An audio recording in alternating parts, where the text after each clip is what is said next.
Stones, Maguire and Shaw, Bellingham and Rice, and then Saka, Mount and Sterling, and Kane leading the line. As far as Iran are concerned, they could morph into a 4-3-3, but at the moment it's a 5-4-1 as far as Carlos Queiroz' side are concerned, which means that Taremi is leading the line by himself, a player who's 30 now, had a big reputation in the earlier part of his career, but never got a move to a Champions League club when he was in his early 20s. There was actually some interest from Ajax and even Everton as well, but Taremi has made a good career for himself nonetheless and has scored 28 international goals to date. And behind him will be 4 in midfield: Haj Safi, Karimi, Nourali and Yakambash. Yakambash is the danger man, and you will see him on the right-hand side moving into a more central area as and when Carlos Queiroz wants some support for his lone striker. And it's 5 across the back: Mahrami, Puriligani, Hosseini, Chesmi and Mohammedi. Berenvand is the goalkeeper, and he is interesting because he can actually bowl the ball out almost NFL style all the way into the opposition half.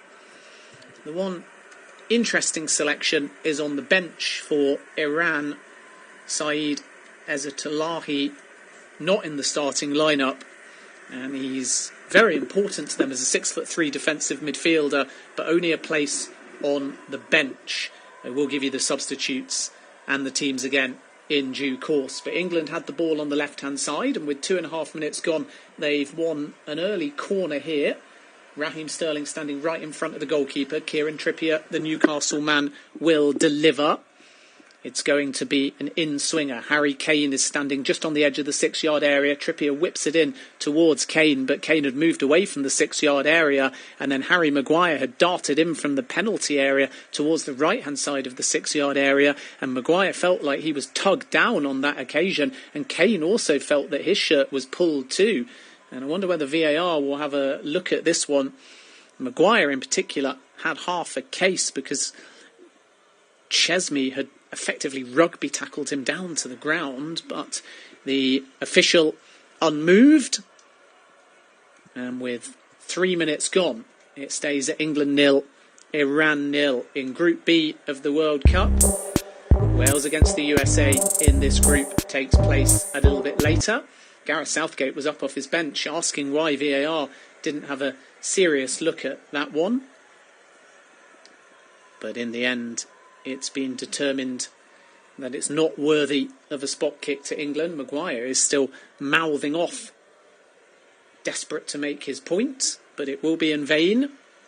And VAR has not intervened with an England penalty, and it will be a goal kick to Iran, which will be pumped forwards by Berenvand.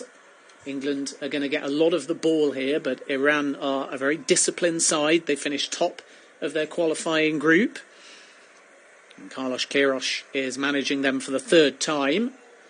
But what's a little bit different is the first 2 times he took Iran to a World Cup, he qualified with them, whereas on this occasion he's later in and has joined Iran for the World Cup rather than guided them there in the first place. Maguire has the ball for England from deep, plays a diagonal short ball to Trippier. Now it is with John Stones, who will bring the ball up towards the halfway line. And it's spread out to the right-hand side, and Saka, who's making this Khalifa Stadium pitch as big as possible. Saka goes back to Stones again, who's still inside his own half. Harry Maguire now trots up towards the arc of the halfway line. Trippier's his only real option at this point. We haven't seen too much of Sterling or Bellingham or Rice in central midfield. Rice is making himself available, though, on the halfway line. Doesn't go to him, though. Instead, it will be picked up by Raheem Sterling. Now back to Maguire. England at the moment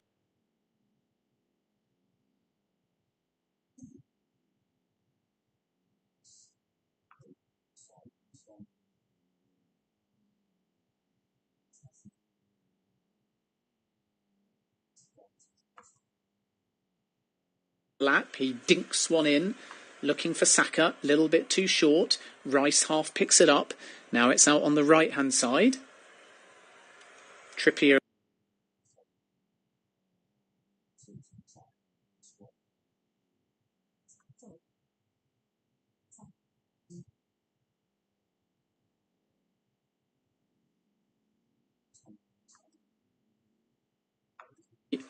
Only gave up 2 big chances from crosses and conceded just 1 goal from corners, which tells you that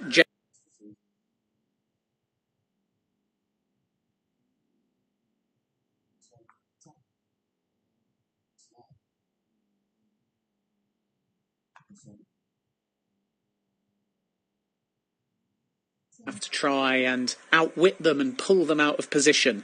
Luke Shaw is on the ball for England now. No meaningful chances so far. We've played 6 minutes at the Khalifa Stadium. It's England 0, Iran 0. Saka has the ball now. Tries to weave inside. Does quite well originally to hot foot past a couple and then is caught.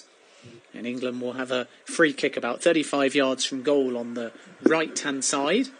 It's England 0, Iran 0 at the World Cup. And remember, after this, we have Netherlands, Senegal, and then USA against Wales.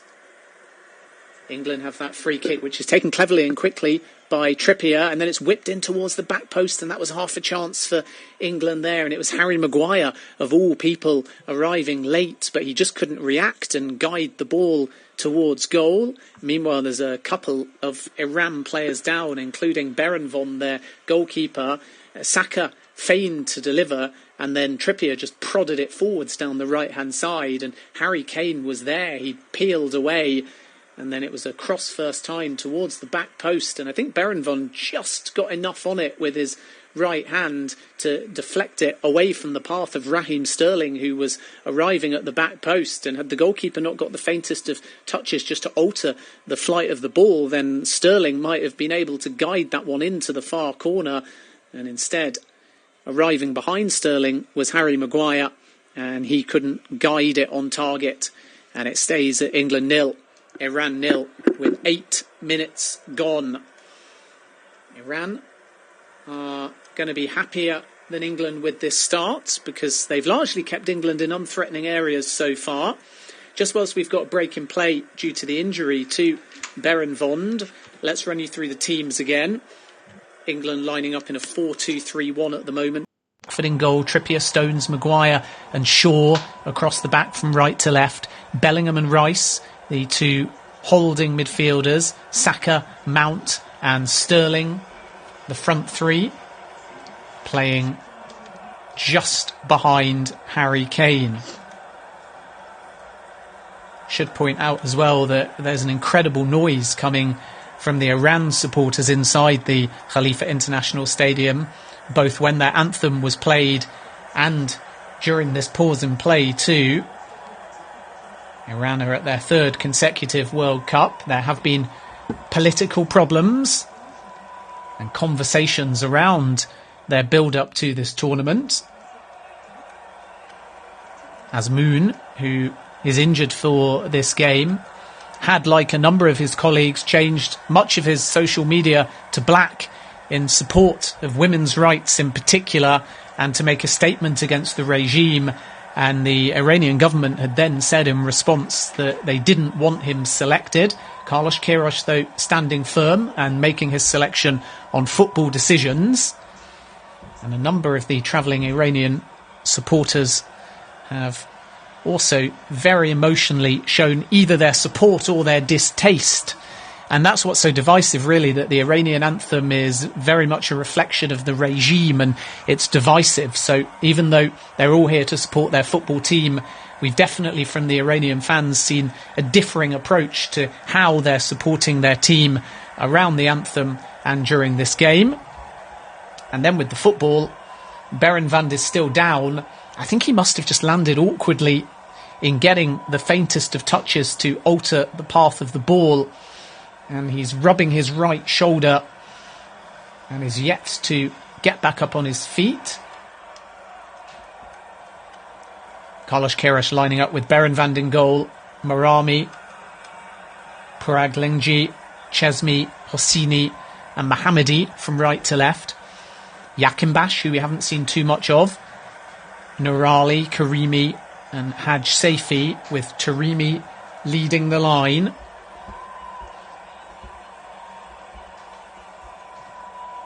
Hosseini would be the natural substitute goalkeeper for Iran if they do need to make a change, and it's looking likely at the moment. And this is a big blow because Berenvand is one of the most important players as far as Iran is concerned. Also on the bench for Iran, Ezatoli, the defensive midfielder. And Saman Ghoddos as well, who could yet prove to be an important player.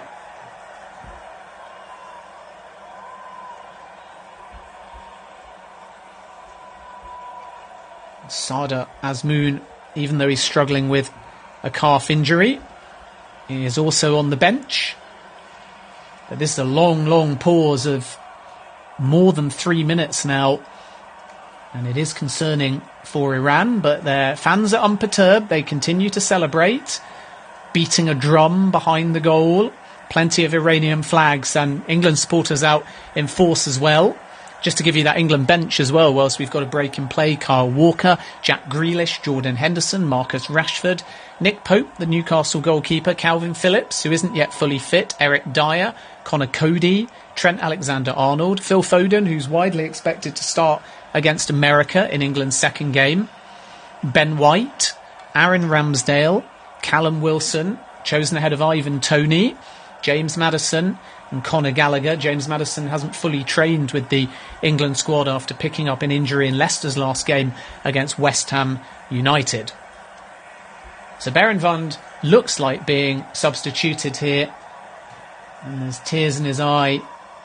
It's good to see him back up on his feet, but not only is he clutching the right shoulder, there's blood around the nose as well. He'd love to continue, but there's a few aspects here that are going to be considered.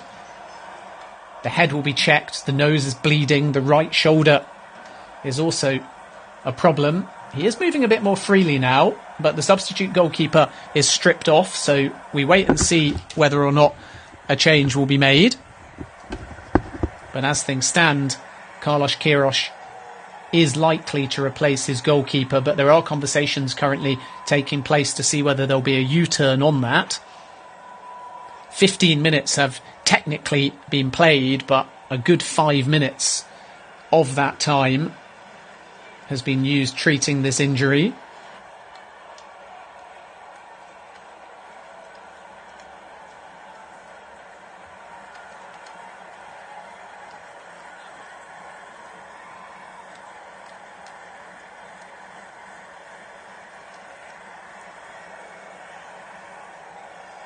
Nil-nil between England and Iran.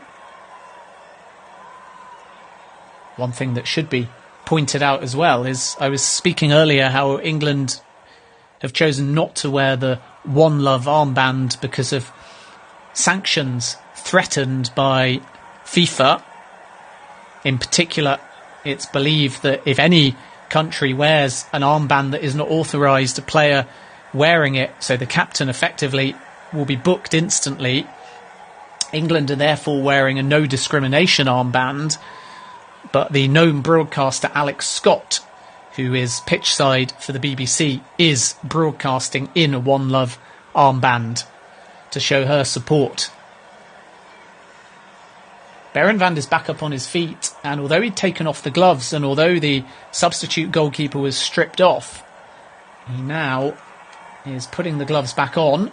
The bleeding has stopped in his nose, and after a lengthy delay of about 6 minutes, he's going to be able to gingerly continue, and it will be a goal kick to Iran.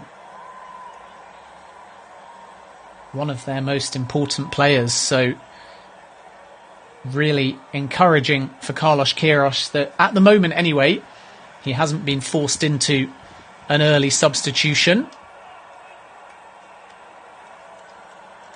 Finally, play will get back underway. Iran coming off the back of a 1-0 friendly win over Nicaragua in the build-up to this game. Tarabi was the goal scorer in that game. And they have been in decent form. Drew 1-1 with Senegal, the Africa Cup of Nations champions. And in qualifying, they kept clean sheets for fun against the likes of South Korea and the UAE. So they are going to be tough for England to break down here. England, in contrast, have actually struggled of late. Been a little bit inconsistent since getting to the final of Euro 2020, where they lost to Italy. Berenvand is down again here, by the way, and now is making a substitution sign. So we're going to have another stoppage, and he's gone down off the ball. And Carlos Queiroz just puts both of his hands on his silver grey hair.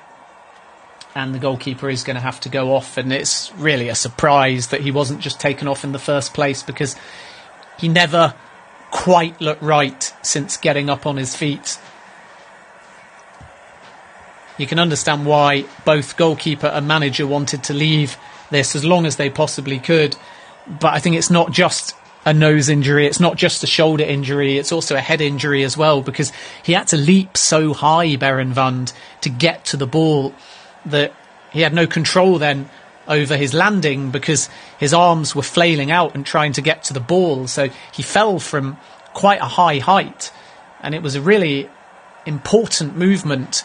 Otherwise I think Sterling might have been in, but he's obviously just landed awkwardly and needs treatment on a variety of injuries. So we are going to see a substitution here. Hossein Hassini is going to be the man to come on after technically 17 minutes, but it's been a 9-minute stoppage now, effectively, minus just a brief goal kick. And the other thing as well is that it wasn't just how he landed, it was the fact that as the ball came in, Hassini, the centre-back, couldn't stop his momentum. So Berenvand went up in the air, landed awkwardly on his shoulder, but at the same time as he was falling to the ground, Hassini came clattering into him, and that is what created the head injury and the bleeding around the nose area. So Berenvand very much in the wars, and he will leave stretchered off, which is a great shame to see. He's a very liked character within this Iranian team, and you feel for him. Hopefully that nose isn't broken.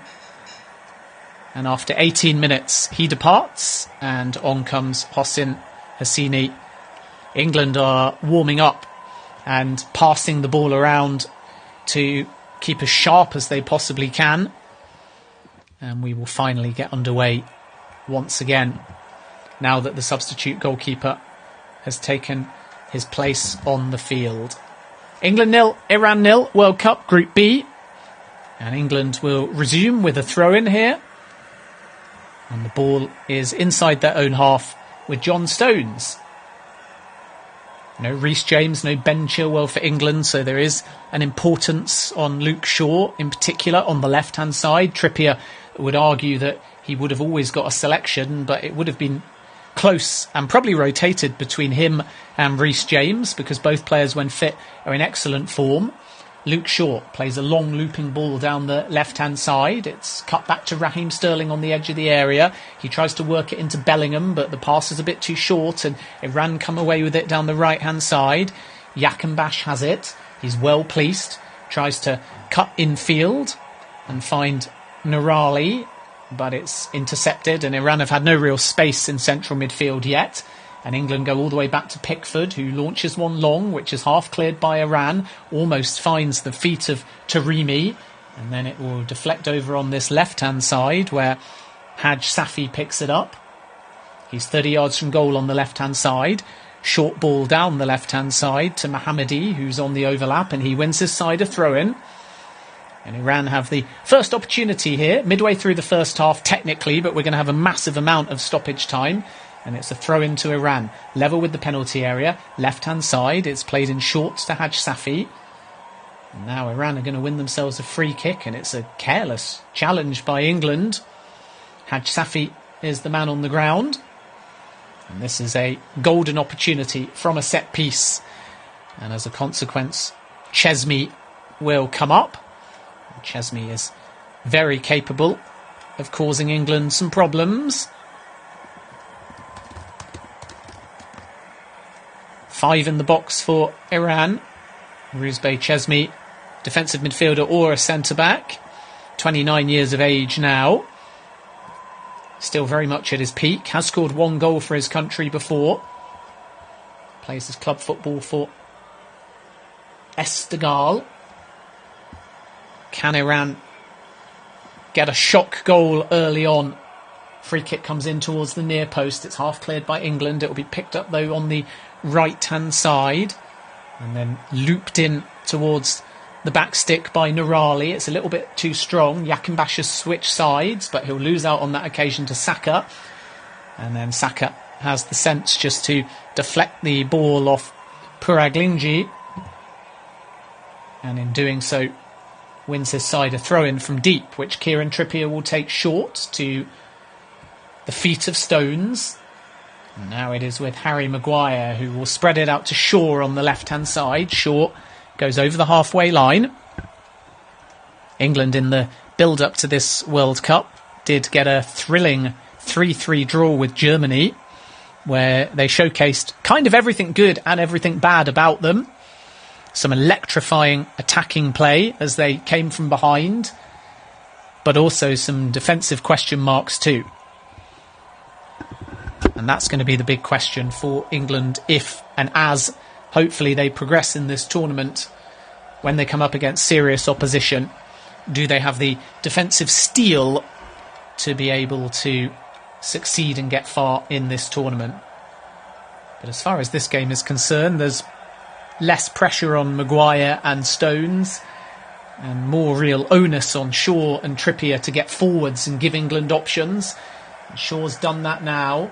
There's an interchange down the left-hand side. Kane is in the box. The cross is blocked from the left-hand side.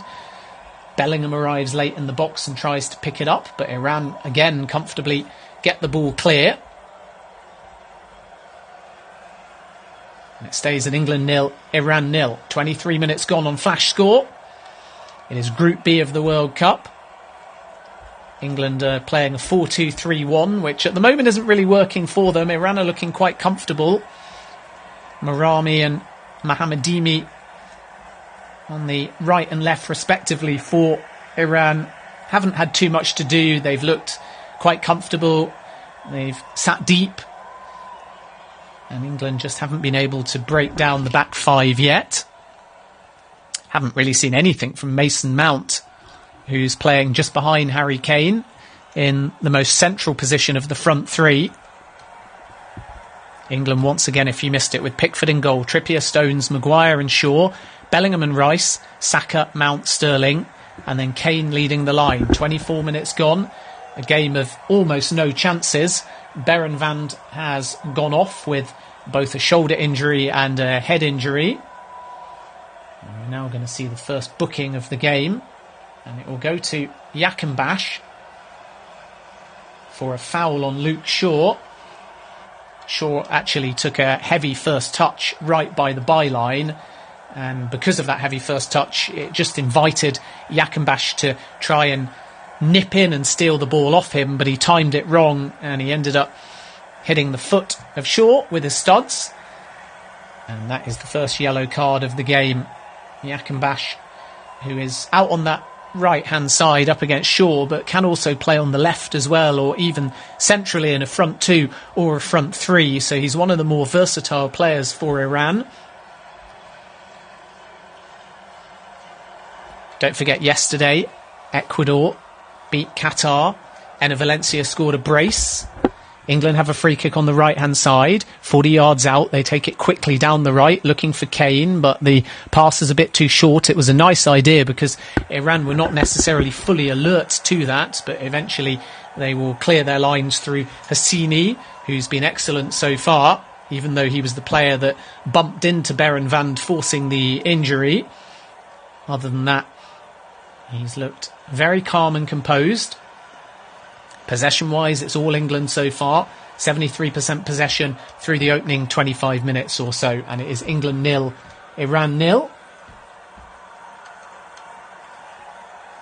Saka has the ball on the right-hand side.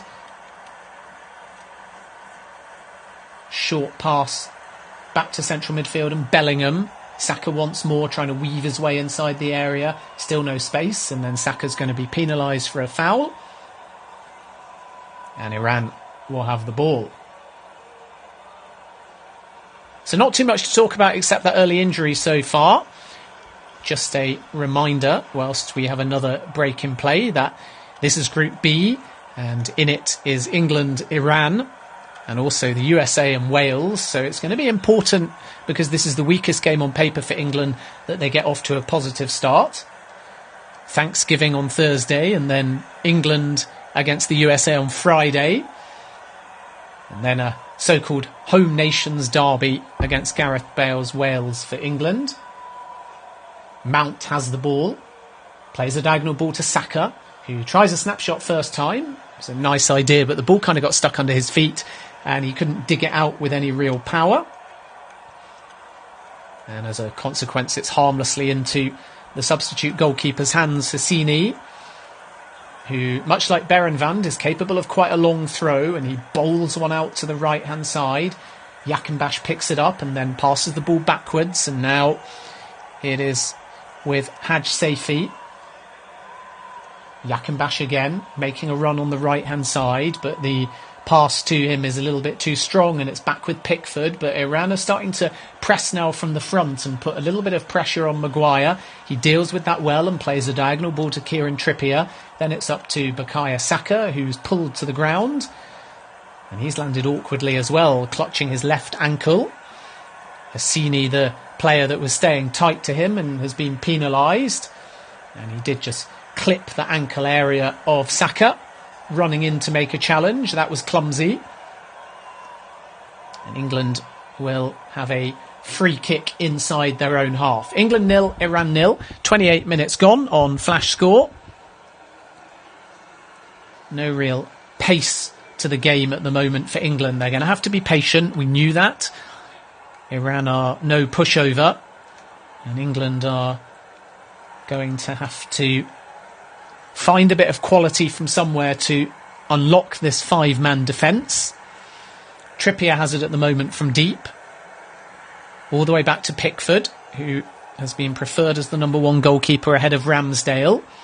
Gareth Southgate, though, keeping his cards close to his chest. He may alternate his goalkeepers as well as his outfield players. Now it's with Stones out to the right-hand side, and Trippier, 40 yards from goal, down the line to Saka. Kane is in the box. Saka up against two defenders. Lays it back on this occasion to Trippier. Trippier works the ball quite neatly in field there to Bellingham, and now Saka towards the near post, and that's the first real opportunity for England. And it falls to Mason Mount, who had peeled away to the edge of the 6-yard area, and he hit it first time right-footed, but can only find the side netting. It was a tough angle for Mason Mount, but he timed his run well. Trippier and Saka very patient, hugging the touchline. Saka then came in a little bit on the edge of the area, right-hand side. He cut it in first time. Mount had made the diagonal run from the penalty area to the edge of the 6-yard area, and instinctively hit it first time, trying to take the substitute goalkeeper Hassini by surprise. But it wasn't the cleanest of contact from the Chelsea man into the side netting, and harmlessly out for a goal kick. And it's England 0, Iran 0. 29 minutes gone, 15 minutes until the break, but there is, I would imagine, 8+ minutes of added time due to that injury to the first choice goalkeeper Berenvand, who has been substituted, we think, due to a head injury. The nose was bleeding, the shoulder also looked a little bit out of joint, and under concussion protocol, and due to blood around the nose area, the goalkeeper eventually signalling that he couldn't continue. England breaking down the left-hand side again. They're on the edge of the area, just 30 yards out. Plenty of players in space on the right-hand side, including Trippier. It's lofted towards Trippier. He tried to volley in a cross, but didn't make clean enough contact. Second ball falls to Bellingham, though, 30 yards out on the right-hand side. He finds Trippier once again. And now it is a chance, perhaps, for Sterling to hot-foot his way into the area, but he runs into trouble, and it will deflect out for an England corner on the right-hand side. Sterling evaded the first challenge, and it was quite a clumsy challenge as well from Hassini, who will be glad that he didn't make any contact with Sterling right on the edge of the area. And then Karimi, the defensive midfielder, came in and made the challenge just as Sterling thought he might be in. But it is an England corner on the far right-hand side. Kieran Trippier to take it. It's going to be an outswinger. 4 in the box for England, including Stones and Maguire. Maguire standing right in front of Puraglengi. And the referee is just having words to make sure there's no argy-bargy. Trippier now delivers towards the back post. Header comes in off the post. And that's the first real opportunity for England. It looked like it was Harry Maguire that got the final touch, who'd peeled away to the right-hand side of the penalty area. And it was a free header in the end, but it's off the left-hand post. And England so close to taking the lead. But now at the other end, there might be an opportunity for Iran on the counter-attack as forwards comes Mohammadi, but he eventually is dispossessed. Harry Maguire, with the header, just took a couple of steps to his right-hand side and then guided the ball back to the left. And it was a really difficult header. Jordan Pickford, by the way, was on his knees, half celebrating. He thought that was the opening goal by Harry Maguire. But we do have to give credit to Chesney, who stayed very, very close and goal side with Maguire, forcing Maguire to use his height advantage to get the header, but with no real space or freedom. And that was what made it quite a difficult header, not only on the run, but with no space to glance it in a more controlled manner. Some will say Maguire should have scored, but he was ultimately moving in one direction and then having to deftly glance it back in the other direction. And he didn't do too much wrong, but it comes back off the foot of the post and it stays at England 0, Iran 0 with 33 minutes gone. England are just starting to get a foothold on the game though now. And hopefully after a stop-start-start affected by that injury to Berenvand, Gareth Southgate will feel that England are finding a bit of space and confidence here. Iran generally, though, are defending well. Bellingham, who hasn't had too many touches, is on the ball at the moment. He's inside the Iran half, but goes backwards. Now it's with Harry Maguire.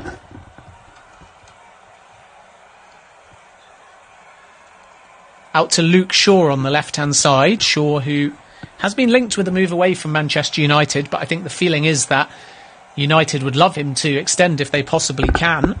Leicester City were one of the clubs that did inquire.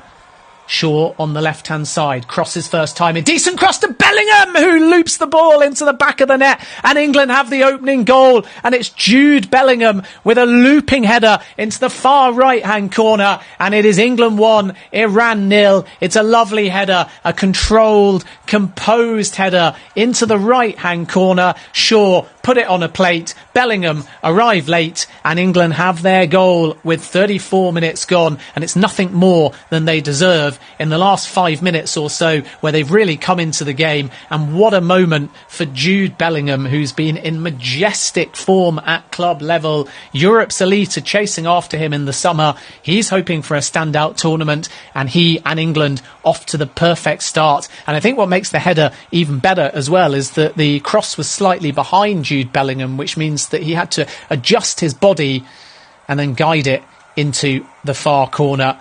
It's a brilliant header. It's an unstoppable header. And England have the lead. Bellingham just used the pace of the ball, even though he had to adjust his body. And once he made contact, it always looked like ending up in the back of the net. And it is England 1, Iran 0. 35 minutes gone. But we're really only midway through the first half. because of the amount of stoppage time. Now England will look to kill off the game. They know that at some point anyway, maybe not before half-time, but at some point Iran are going to have to be more expansive. And when that point comes, England will thrive off the space. And they've won it here, England, on the edge of the area with Harry Kane, who guides the ball forwards on the overlap, which was just a little bit too strong for Mason Mount. Looked like England were going to be in there again. Kane, who's been quiet, had won the ball back in a threatening area, but he just overcooked the pass on the overlap to Mount. But it's a Shaw-Bellingham combination that have proven the difference so far for England.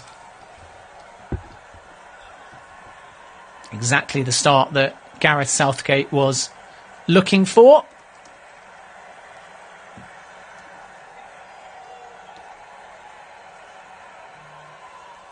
Iran don't score too many goals either, which is why a second killer goal from England's point of view could well put an end to this. Jude Bellingham, the third youngest England player to start a World Cup after Michael Owen, and Luke Shaw, who's on the field as well. Now he has a goal at a World Cup. And that is why, along with his incredible season so far for Dortmund, who's who of European football are chasing his signature. Real Madrid and Liverpool are seen as the front runners, but Erling Haaland, who's not at the World Cup, has told Bellingham he should be joining Manchester City, and don't discount Chelsea as well being interested. And there will be a race on for him next summer. Unlikely that the World Cup will influence anything or put him in the shop window, because Dortmund don't really want to sell mid-season.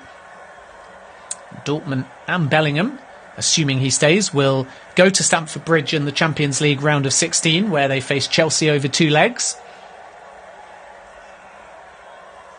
England 1, Iran 0, 37 minutes on the clock. And England are in control at the moment.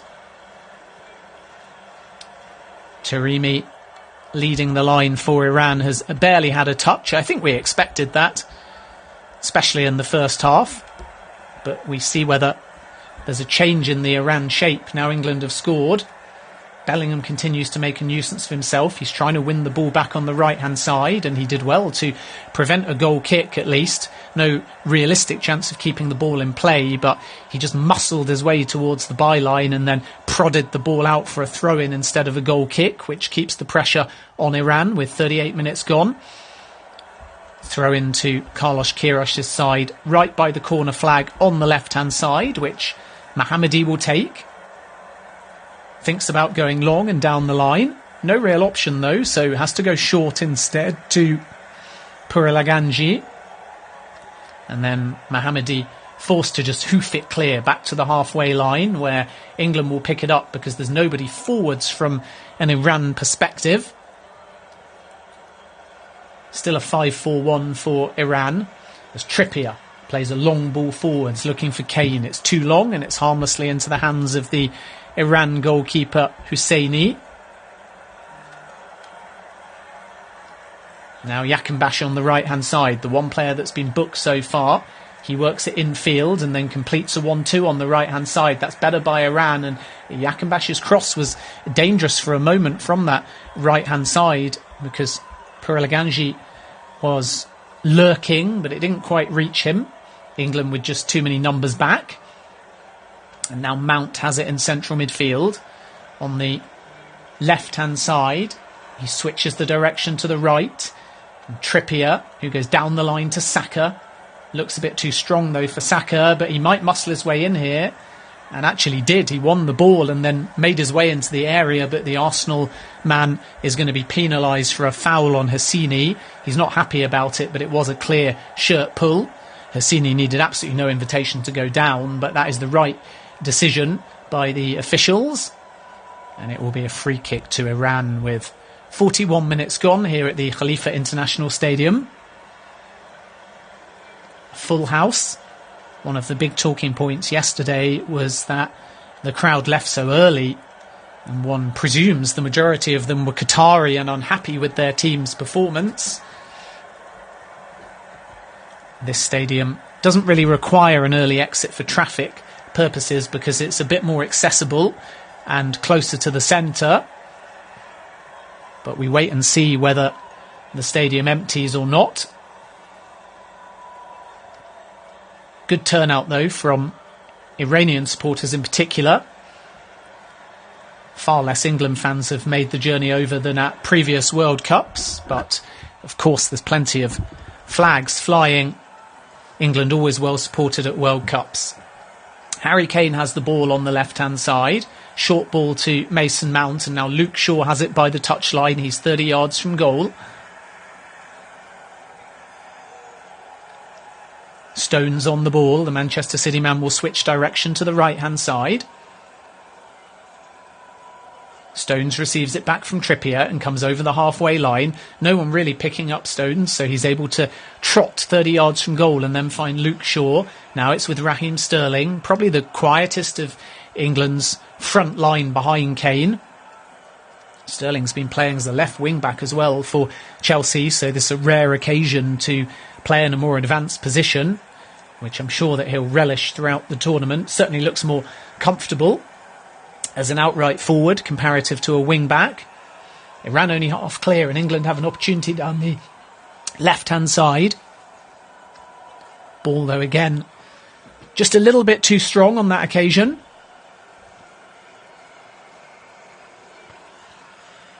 And the final touch will be off an Iranian defender. And that will provide England with a corner. Chesney putting the ball out of play. Iran generally pretty solid from corners, but England have already got one header and Harry Maguire has hit the post with a glancing header. Luke Shaw to deliver from the left-hand side. It's high, it's looping, it's towards the back post. Maguire does win the first header and then a snapshot into the far right-hand corner by Saka, and England double their lead. It's a super finish by the Arsenal man, and he justifies his selection in the team ahead of Phil Foden with a rasping finish into the top right-hand corner, and England have breathing room. It's England 2, Iran 0. Iran are complaining about an infraction. They think Harry Maguire may well have clambered to win the initial header. It fell to Saka and he made no mistake. VAR will of course have a look at it regardless. Shaw's corner from the left-hand side, high looping towards the back post. Harry Maguire potentially clambering off the shoulders of Chesney to win the initial header. It then fell to Saka and he hit it first time. Beautiful finish on the volley. Another unsavable shot, much like the header, into the top right-hand corner. And England are motoring, and Gareth Southgate is up off the bench and clenching the left fist. It is England 2, Iran 0. And that is what Saka has been all about this season.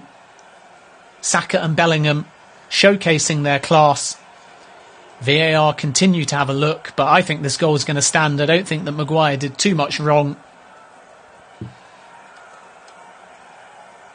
45 minutes are pretty much up. Iran are still complaining. But I don't think that Maguire really used his hands at first glance anyway.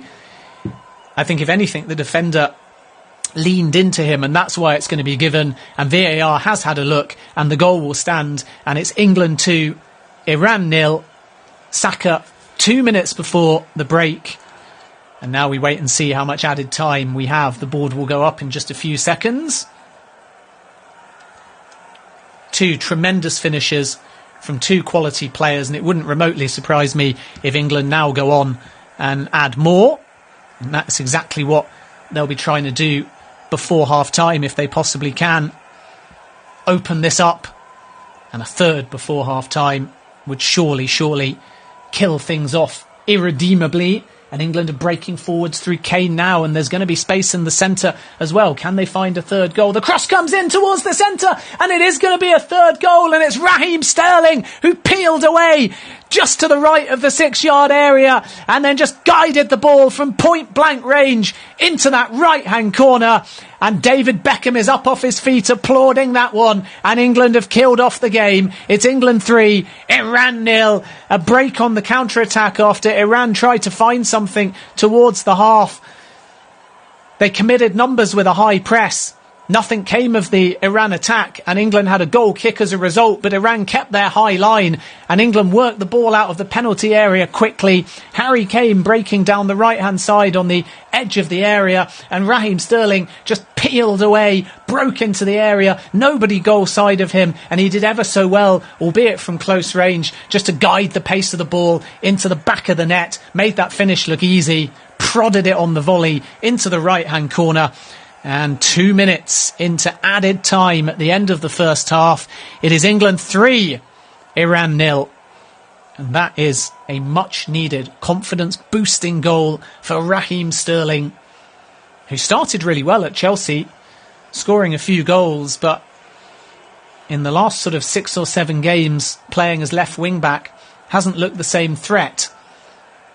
Playing for England, he can focus on his attacking duties, and he's on the score sheet along with Saka and Bellingham. And it's a masterclass of finishing from England. They've had to be patient at times. The injury to Beren Van took the sting out of the game. Sterling's 20th goal for England and his first ever at a World Cup. And it is England 3, Iran 0.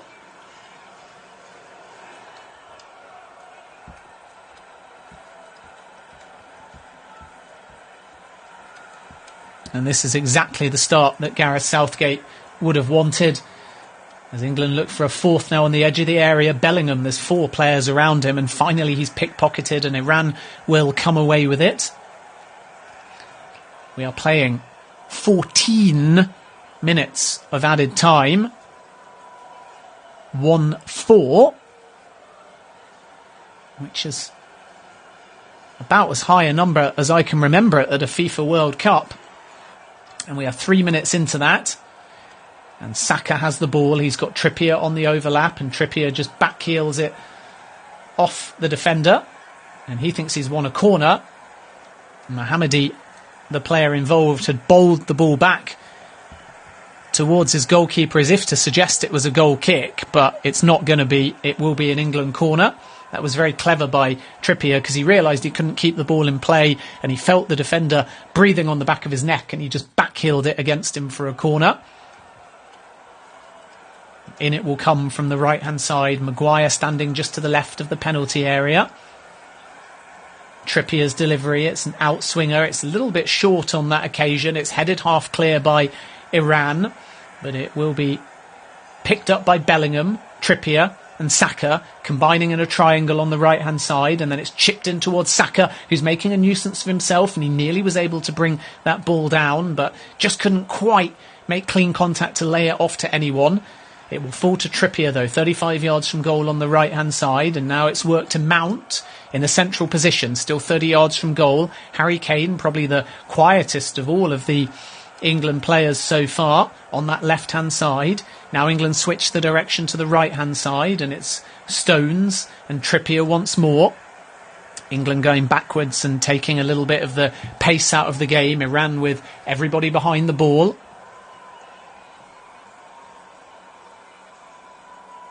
Mount now has it, right on the halfway line. England are just managing the half at the moment, but there is plenty of time to find more goals here.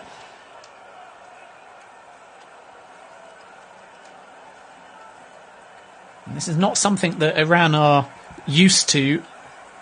They really don't concede too many goals normally. Clean sheets in qualifying against South Korea and the United Arab Emirates. They got a good 3-0 win against Iraq, where they also kept a clean sheet. Also in the World Cup qualifiers, they scored 14 of their own goals in an early round game against Cambodia. The last time I can remember them being this outclassed was probably in a very disappointing Asian Cup semi-final in 2019 when they were defeated 3-0 to Japan. But if we look at the last World Cup, they drew 1-1 with Portugal and they could have won that game. And had they done so, they'd have knocked out Portugal. And they were only narrowly beaten by Spain and Morocco. So this is a surprise. And Iran far more affected by the injury to Berenvand than England. And that's what's created this long stoppage, of which we've played 5 minutes of. So still 9 minutes remain of added time, as England go in search of a fourth. Surely no way back now for Iran. Bellingham, Saka, Sterling with the goals. Bellingham a glancing header into the right-hand corner. Saka with a stunning finish on the volley after Maguire's nod back. And then Raheem Sterling with a prodded finish from close range. And here come England again down the right-hand side. It's Saka, who's been everywhere so far, tries to interchange with Mount and then cut inside the area, but is going to run the ball out of play, chasing it, and it will be a goal kick to Iran.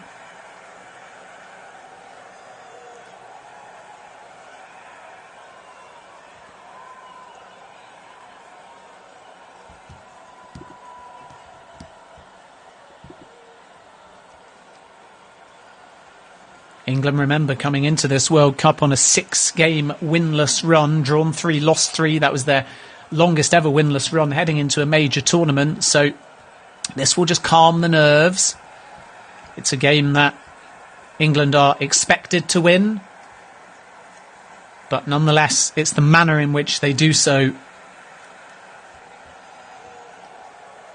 So much made of the importance of Bellingham this tournament, and his goal opening up the floodgates. He's the second youngest ever England scorer at a World Cup, behind only Michael Owen. Jude Bellingham, 19 years of age and 145 days to be precise. Michael Owen was only 18 years of age and 190 days. Bellingham only adding to his burgeoning reputation so far. England 3, Iran 0. As we are heading to half-time, and because of the scoreline, Gareth Southgate also has the opportunity to make some changes at half-time. Haven't actually seen too much of Declan Rice, or aside from his goal, Raheem Sterling either. The busiest players have been Saka and Bellingham in that midfield. And Harry Kane hasn't got into the box too much, but he has had a few meaningful touches from deeper areas. 54 minutes gone. England 3, Iran 0. England with 7 attempts at goal, 4 on target. Iran have yet to have a shot on goal, let alone anything on target, so that's worrying for them. No way back though now at this point.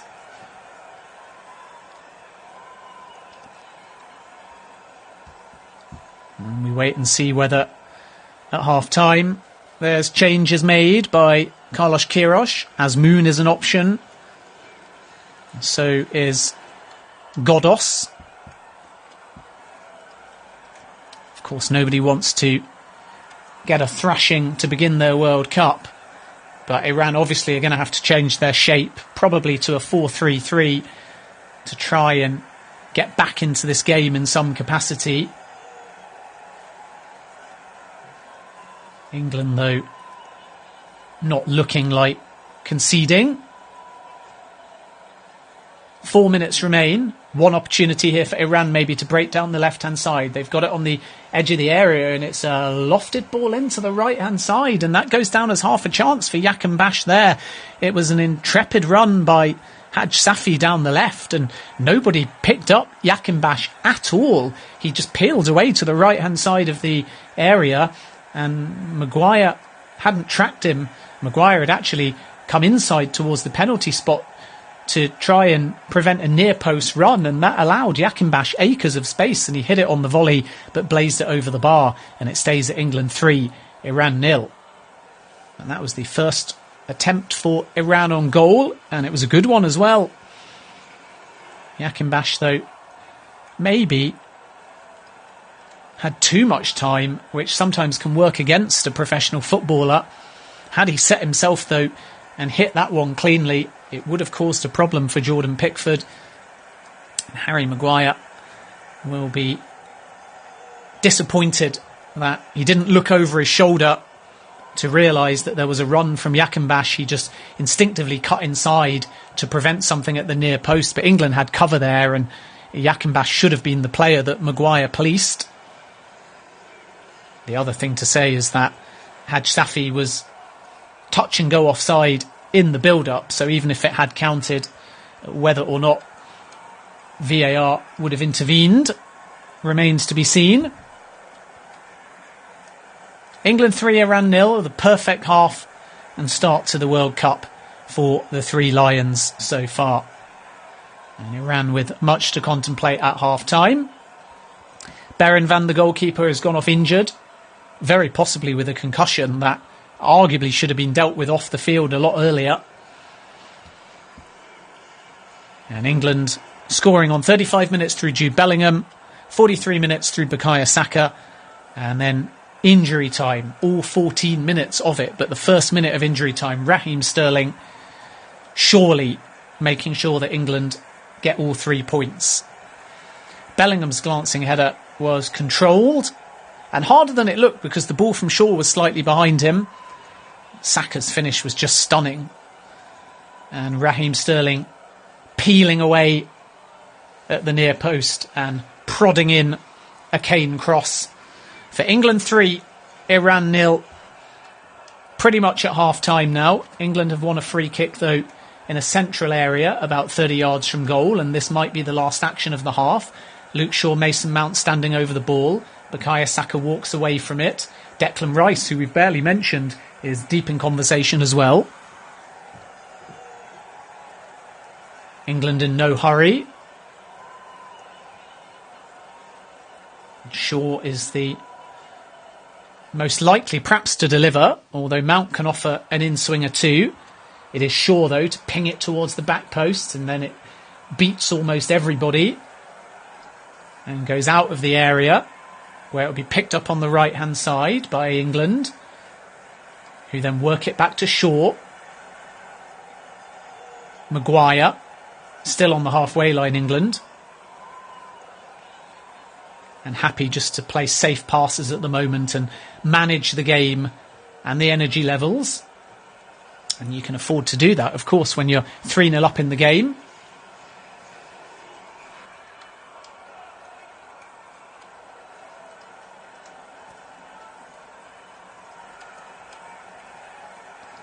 "14 minutes is up." Referee looks at his watch. And there is the half-time whistle. It's England 3, Iran 0. And England couldn't have asked for a better start to a World Cup. Bellingham with a glancing header. Saka with a brilliant volleyed finish into the top right-hand corner. And Raheem Sterling poking in a third. And England on course to begin the 2022 Cup with a win. At half-time at the Khalifa Stadium, they lead Iran by 3-0.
initially the opener from Jude Bellingham on 35 minutes, a glancing header into the right-hand side, and then Saka with the pick of the bunch, a stunning finish before Raheem Sterling scored in added time, and England are in cruise control. Changes for Iran: Karimi and Chesmi and Yakinbash are going to go off, in fact, so it's a triple change, and Eza Talahi will come on in defensive midfield. He's 26 years of age, 6'3", usually a starter, and alongside him introduced will be Golazada and Kananizadigan as well. Kananizadigan offers a little bit of versatility into the side and pace as well. No sign of Saman Ghoddos or Sada Azmoun at this point. England not making a change for the second half. So they have Pickford in goal, Trippier, Stones, Maguire and Shaw, Bellingham and Rice, Saka, Mount and Sterling, and Harry Kane is leading the line. It's England 3, Iran 0. We're just a few seconds into the second half. England are kicking from right to left in this half in their white and blue. Iran are all in red, and Iran are going to have to find an early goal and a way of somehow miraculously getting back in this one. For England, it's all about game management at this point. Iran, therefore, may see a bit more of the ball, and they have it at the moment on the halfway line, with England behind the ball, and when they're not in possession, taking more of a 4-3-3 shape, with Mount dropping alongside Rice and Bellingham, and then Saka, Sterling and Kane in a 3. But when England are on the ball, it's a 4-2-3-1, and that's worked to good effect so far. Of course, this is a game that England expect to win, but it's the manner in which they were clinical in that first half that will be so pleasing to Gareth Southgate. And they come forwards down the right-hand side now. Bellingham to Saka. He just leaves the ball to Trippier, whose cross is blocked. Back with Maguire, who was excellent in that first half. Obviously, England didn't have a great deal of defending to do, but the positivity of Maguire's passing and the threat that he was in the Iran box as well was very impressive. And he can be pleased with the 45 minutes that he's given so far. Sure, England will make a whole host of changes within the next kind of 10 minutes or so. Marcus Rashford, Trent Alexander-Arnold, Conor Gallagher, the Chelsea man, Callum Wilson could even get some game time too. Southgate was talking about rotating between the games, but he could rotate within this one as Harry Kane comes forwards. Kane, who was the Golden Boot winner in Russia, and he's just clipped from behind as he tried to surge into the area there, Kane. And that will be an England free kick in a dangerous position, only 20 yards from goal.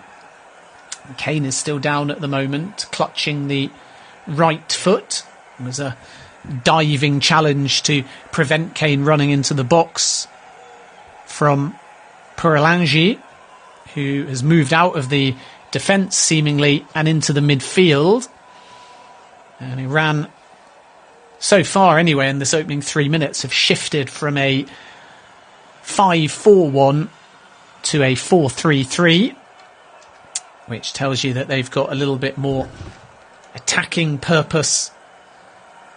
They did have one opportunity, Iran, just before half-time. It was a ball in from Haj Saifi to Yakinbash, an experienced and versatile player.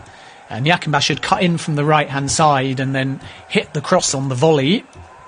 But it went over the bar and it was not the cleanest of contact.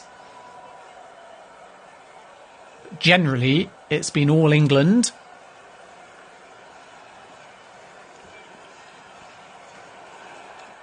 Kane still down on the ground. Callum Wilson is warming up. It's not a serious injury for Kane, but it's just one of those where it can cause a little bit of discomfort. It can bruise the next day. And when you're 3-0 up in the game, is there any real need to risk the captain? we wait and see whether or not that provokes a change. I would imagine at half-time, Gareth Southgate, though, told one or two senior players that they'd get 10 minutes and they'd be off anyway. So even if Kane goes off, I don't think it will be significantly injury-related so much as part of a plan to limit his minutes. Now England are in control of this game. They're bossing this game. So free kick to England on the edge of the area. Trippier and Mount are standing over it. 5 in the Iran wall. Kane's come straight back on now, so he's moving freely. Trippier would be the favourite to hit it and is eyeing it up with purpose. 5 in the wall. Trippier to hit it straight into the wall. It deflects back to Trippier and he can't find a teammate. It's half cleared by Iran, but only as far as Luke Shaw. And the Manchester United man works it forwards down the left-hand side to Trippier, who's 25 yards from goal. He goes back towards Stones, and England slow it down on the halfway line. Bit like yesterday, I think, when it was 2-0 to Ecuador, but you felt the game was won, and Qatar were not really coming forwards with any kind of, not just energy or purpose, but shape. And Ecuador were able to just boss and manage the game, as Kieran Trippier goes down here whilst I speak and is clutching his left foot. And I think he just got stood on after the ball was played. And that's disappointing because it was a very late challenge on the Newcastle United man. Right on his toes, and those ones are painful because, of course, it's an area that isn't that protected. Trippier just asking why no card was given. But I think that, coming back to my previous point, in that game, the World Cup opener, the second half just became flat because one side effectively knew that they couldn't get back into the game, and the other team in Ecuador were quite comfortable. And it wouldn't surprise us if the second half follows a similar pattern and England just sit deep and soak up the pressure, but they will want to keep a clean sheet. And Iran definitely trying to get more possession. In that first half, they only had about 70 to 20% of the ball. England, for much of it, were around the low 70s in their possession. And just the one attempt on goal by Iran as well.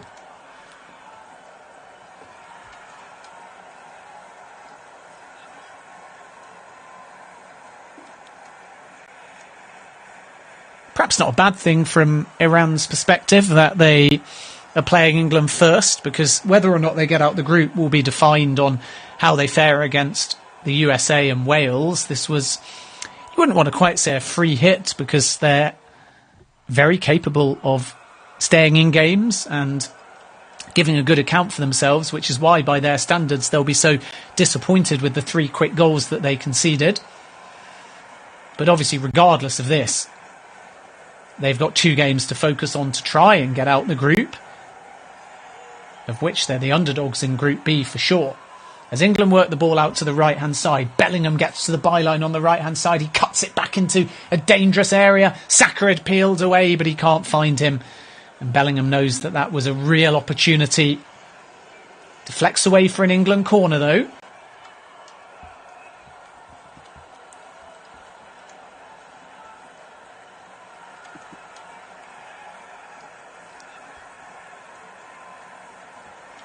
Kieran Trippier will take this corner.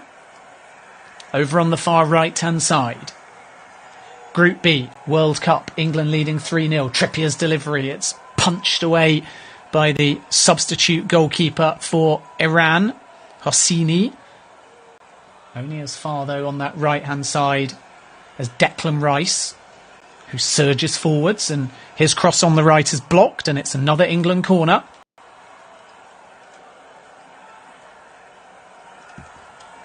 England have the USA first, and then that home nations derby to finish against Wales, by which point they will be confident now of being through.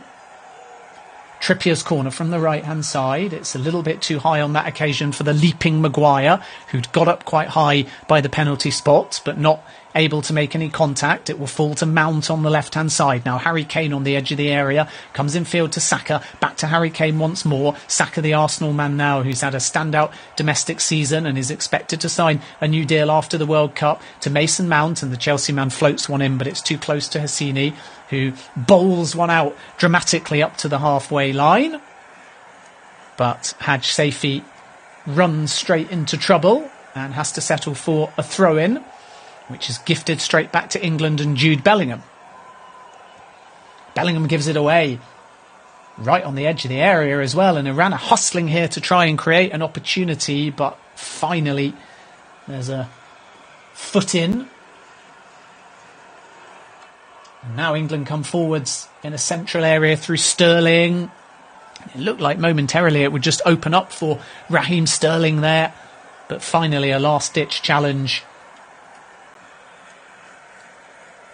And that was actually all down originally to Harry Maguire, who won the ball back after Bellingham carelessly gave it away. And Maguire didn't just win the ball back, but he surged forwards down the left-hand side with purpose and pace. And then it was laid off to Sterling, who from a very central area just kept running and running and running before finally the challenge was made and the ball deflects out for a corner. It's England 3, Iran 0. Luke Shaw will take this corner. It's on the near left-hand side. A reminder that the goals from Bellingham, Saka and Sterling have put England in control. Shaw's corner towards the near post. It was looking, I think, for Declan Rice. Maguire was in there as well. But there's going to be a foul. And Iran will come away with it.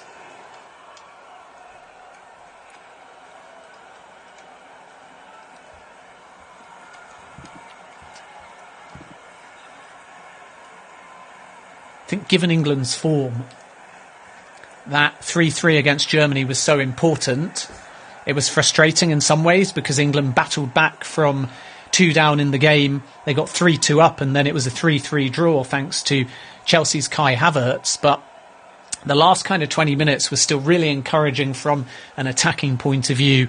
Luke Shaw got a goal, Mason Mount got a goal, Harry Kane scored a penalty, and it gave England a real feel-good factor. And then when you consider that on top of those 3 names, now Bellingham scored, Saka scored, Sterling scored, it just underlines that England have goals.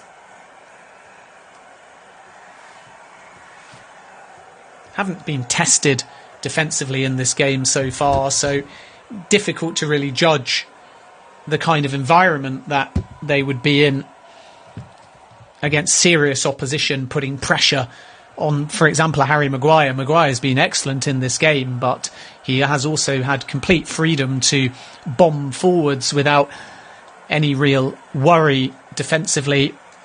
The only one question mark about Maguire and his defending in this game was that ball in from the left-hand side towards Yakinbash, and Maguire decided to cover the near post and left Yakinbash with a free shot on goal.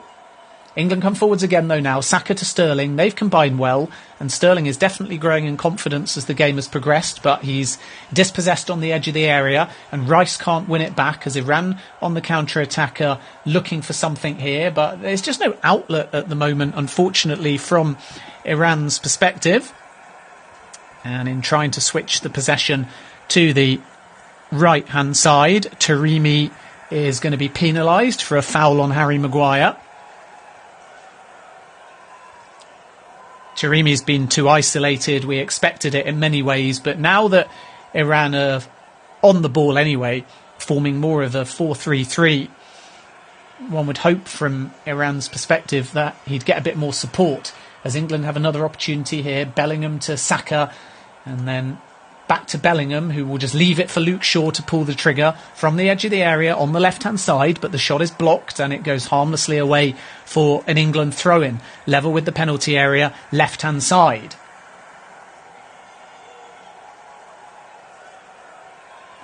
.5:30 local time in Doha. so cooler conditions all of a sudden.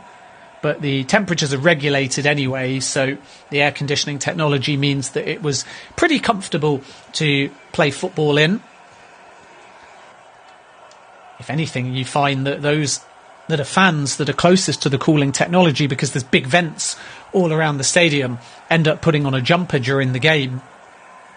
And at this time of year, in fact, it can even rain potentially in Qatar for a few days a year, especially when we head into December. So if you are heading down to Qatar, pack something warm. It is colder than you might think, especially after 5 p.m. local time. England 3, Iran 0. We've played exactly an hour.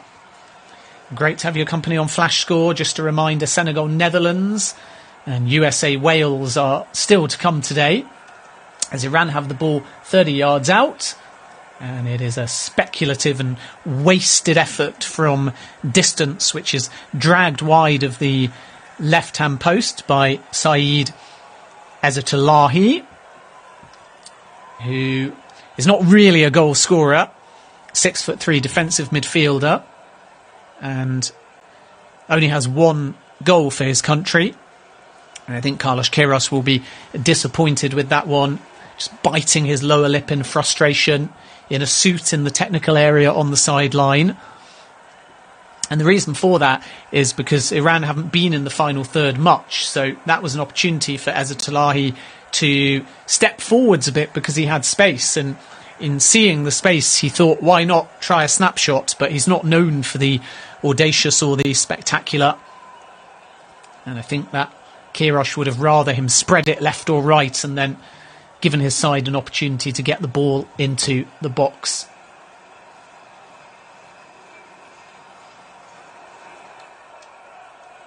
Saka is on the ball at the moment. Nobody's picking up Saka, and he guides it into the left-hand corner, and out of nowhere, Bukayo Saka has a World Cup brace. What a moment for the Arsenal player. Nobody picked him up. Hot-footed his way into the area and then finished in the far corner. And it's the icing on the cake. And can he go on and get a hat-trick? Again, great composure. It all came from a poor goal kick, headed back into the path of Sterling, who showed excellent balance, spread it to Saka on the right-hand side, took a couple of touches, moved away from defenders, and then with the goalkeeper grounded, just put it in the corner. England making a rampage. Saka has 2. And Raheem Sterling can take a bow as well for his balance and control to create the goal.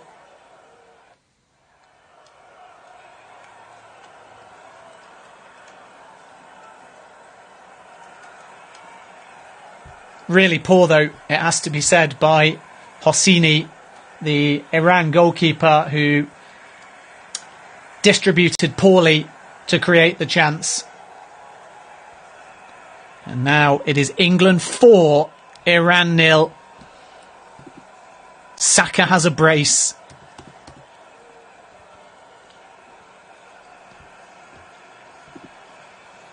Valencia, remember, with a brace as well. So Saka tied for the golden boot.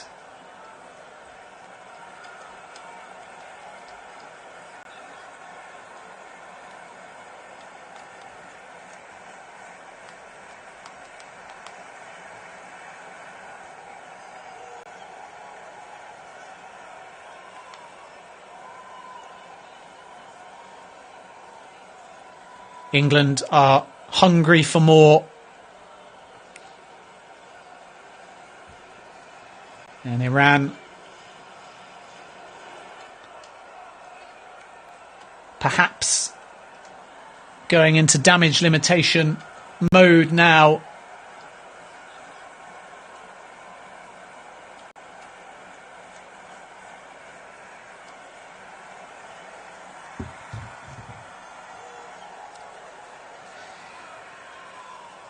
Saka's had 3 attempts on target. He's scored 2.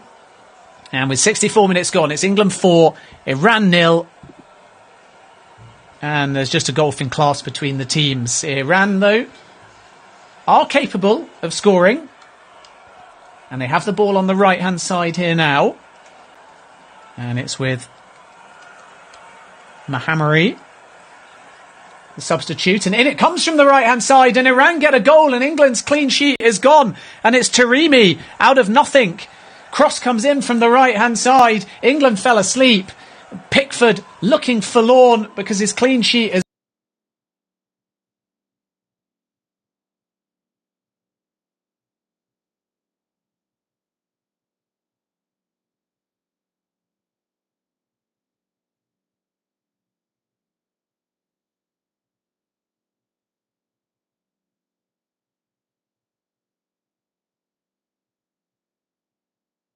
Right-hand side from a throw-in. He got the ball back in a wide area, twisted and turned a little bit, then poked the ball in field. It was worked in towards Taremi, who just set himself right-footed and hit it first time into the roof of the net past Pickford. Having received the ball in from Golizada. And those Iran fans have something to cheer. And Taremi, the talisman, especially with Azmoun not on the field, gets his goal. And it's England 4, Iran 1. And it was well worked as well because it was patient build-up by Mahamari. And then the substitute, Golizada, from the edge of the area, right-hand side, just worked it in. And Taremi timed his run well and hit it with purpose into the roof of the net. It's England 4, Iran 1.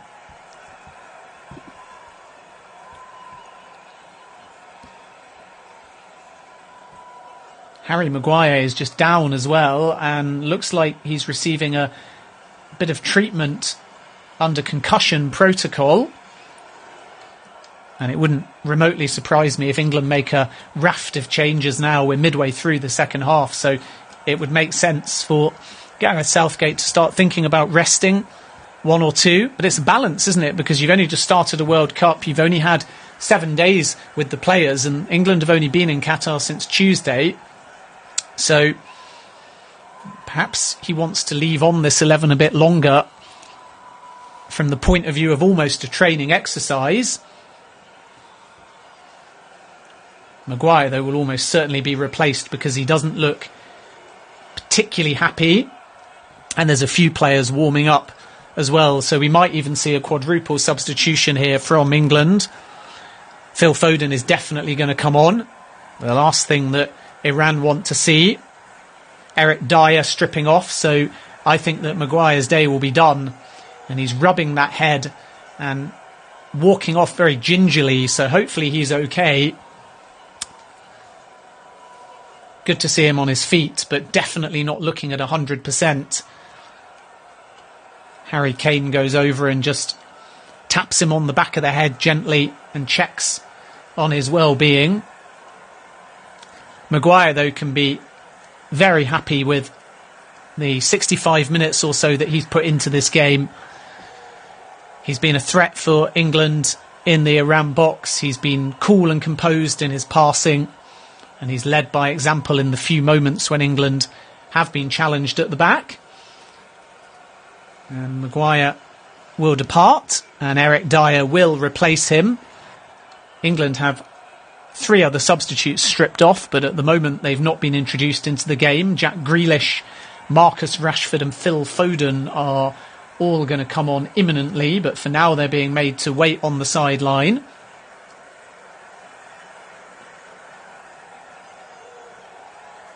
And Iran have the ball from deep after England have kicked off. Taremi with the goal. England 4, Iran 1. High scoring. Entertaining, but England will be disappointed to not have a clean sheet. And Iran now with 22 minutes plus added time to try and mount the most unlikely of comebacks, or at least get another goal to damage limit. And there's definitely a bit more purpose about Iran, but still not really creating too many meaningful chances. But they will work the ball over to the left-hand side here, and they've got 2 in the box.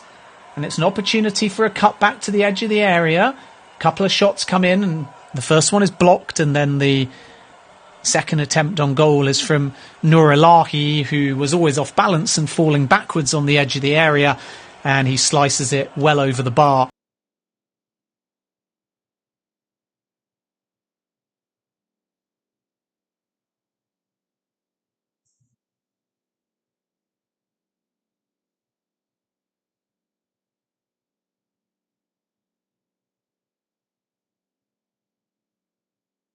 Because he's going to be replaced by Manchester United's Marcus Rashford.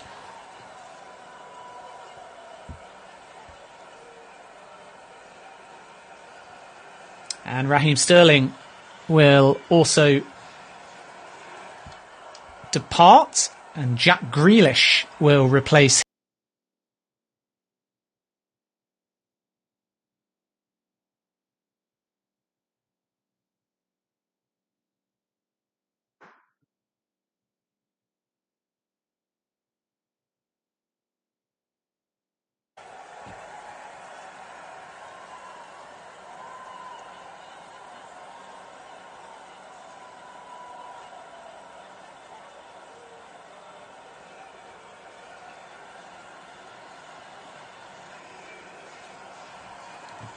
England 4, Iran 1, 20 minutes remain. Group B, and England hunting a fifth. And nobody would be surprised if they find one. Can Harry Kane get on the score sheet? Here is Kane, 30 yards out. He spreads it out to the right-hand side. Marcus Rashford only just on. Cuts inside from the right-hand side and finishes into the left-hand corner. He's only been on the field about 30 seconds. And Marcus Rashford makes it 5. Harry Kane, really unselfish. He brought the ball down in a central area. Came hurtling towards the goal. Saw Rashford peel away. And Rashford strolling into the area almost nonchalantly, and guides it into the left-hand corner as he looks at the goal. There was a slip from the defender which enabled Rashford to cut inside a lot easier. But part of the reason why was because Hissini had committed to try and come in on Rashford from a wide area, and Rashford saw that really early and then just turned inside. And from there, it was always going to be easy for him to pass it into the far left-hand corner. England 5, Iran 1. Marcus Rashford adding to the rout.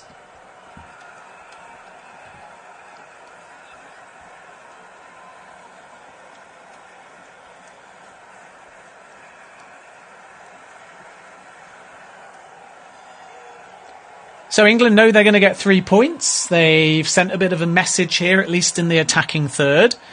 They won't be as happy with the defending in the second half from the few chances that Iran have had.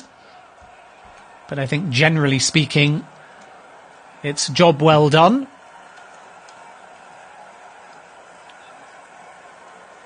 Some of these goals have been gifted by Iran, which is cause for concern for Carlos Queiroz. Heavy World Cup defeat for him. And 2 huge games to follow against the USA and Wales.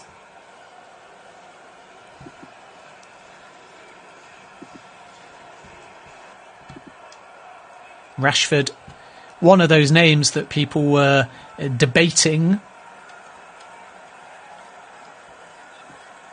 in terms of would he make the 26? Were there other players that were worthy of inclusion? I think by the time we got a few months out, it was obvious that Rashford would be in it, and rightly so. But certainly not an automatic name, either in the starting 11 or in that 26, and that's why the goal will help. Same can be said, by the way, for Grealish as well. Not much debate that he wouldn't go, but not integral to Manchester City, and he'd love the opportunity to use the next 15 minutes or so plus added time to show what he can do.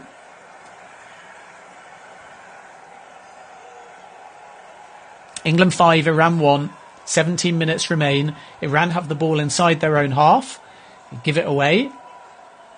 And the referee will play an advantage here because England could have had an opportunity through Shaw, even though there was a foul on England about 30 yards from goal.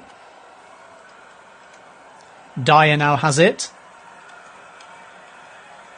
Declan Rice does so much unsung work, but by his own standards has been quiet and hasn't had that many touches. And I think one of the reasons for that is because England have been able to bypass him. The defenders have largely been strolling up towards the halfway line and then spreading it into wide areas. And it means that Rice hasn't really had to control the midfield. It's not that he's had a bad game. It's just that he's not been needed in his usual position like he would be against higher quality or in-form opposition. England are going to make another change now. Harry Kane looks like departing. Kane's been moving freely since he did pick up that knock, but nonetheless, he will roll down the socks, take off the shin pads, and Callum Wilson will get a World Cup experience. What a moment for the Newcastle United striker, who has been integral to not just this season for Newcastle, but their turnaround, getting out of trouble from being bottom of the table in January last year. Well, I should say January this year, in fact. But even December last year and the early part of the season in 2021-2022, Newcastle were dreadful. Couldn't win a game. They were bottom of the table. And then, of course, that Saudi-led takeover was completed. And suddenly Newcastle are flying and they're Champions League contenders. Callum Wilson is a part of that.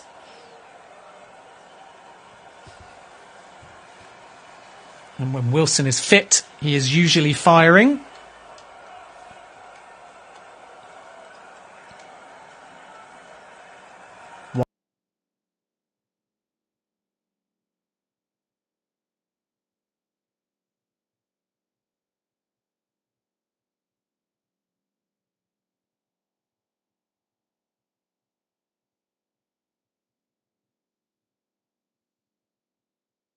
He took a snapshot trying to take Pickford by surprise and just launch it into the top right-hand corner. And you can understand why, because Pickford was off his line and slow to backpedal as well. And that's half a chance for Iran to get a second.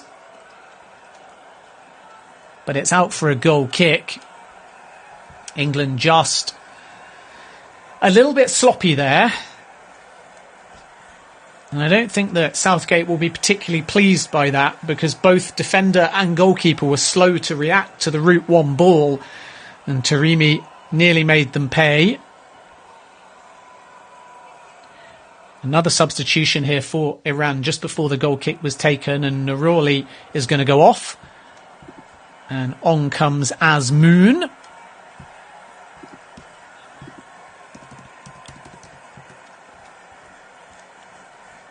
Sardar Azmoun has had calf problems, otherwise he could have been in contention to potentially start the game.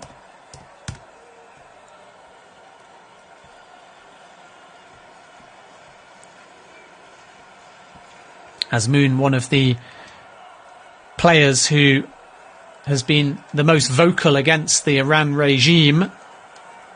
And there was some talk that he wouldn't even be in the squad as a consequence, but Carlos Queiroz rightly sticking to his guns. And Azmoun has the opportunity to get some World Cup football. I'm sure that he'll start against the USA and Wales, assuming that he's fit. He's at Leverkusen at the moment, having joined this year from Zenit St. Petersburg, where he scored over 50 goals in under 80 games. And if Iran are to get a more positive result in their next two games, then they are going to be reliant on a fit and clinical Azmoun, along with Taremi. I think against Wales, we'll see Iran play in a 4-3-3. 12 minutes remain here at the Khalifa Stadium, and England have the ball inside the Iran half. It's with Jack Grealish on the left-hand side. He goes infield and short to the goal scorer Marcus Rashford. Grealish again. Now out to the right-hand side, still on the halfway line. And Stones tries to switch the play, but he just overcooked it slightly. And that stopped Trippier getting to the ball. Southgate sitting calmly with a black jacket on, sipping a bottle of water. It's cooler out there, but still kind of humid.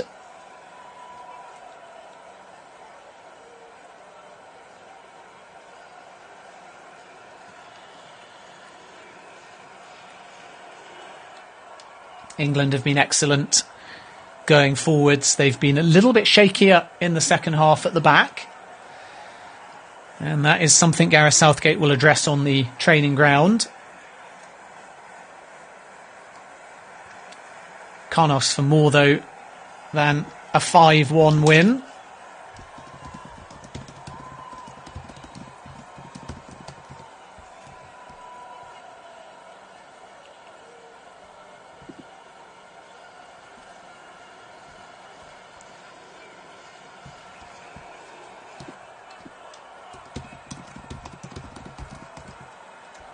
Don't forget we've got the 2 games later today. Senegal against the Netherlands. And USA-Wales is an intriguing encounter as well.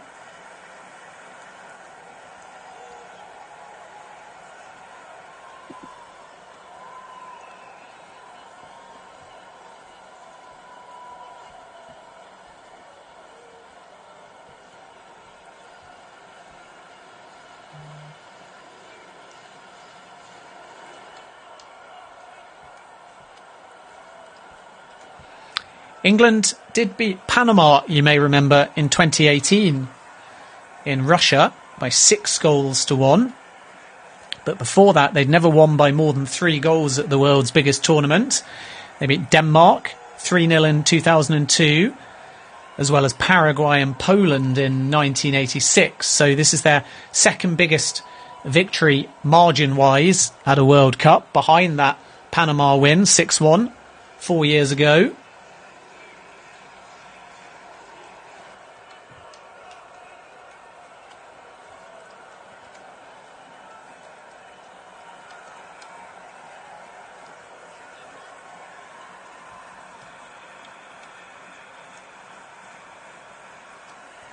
Eight minutes remain at the Khalifa International Stadium that has hosted Athletics and PSG in the past as well.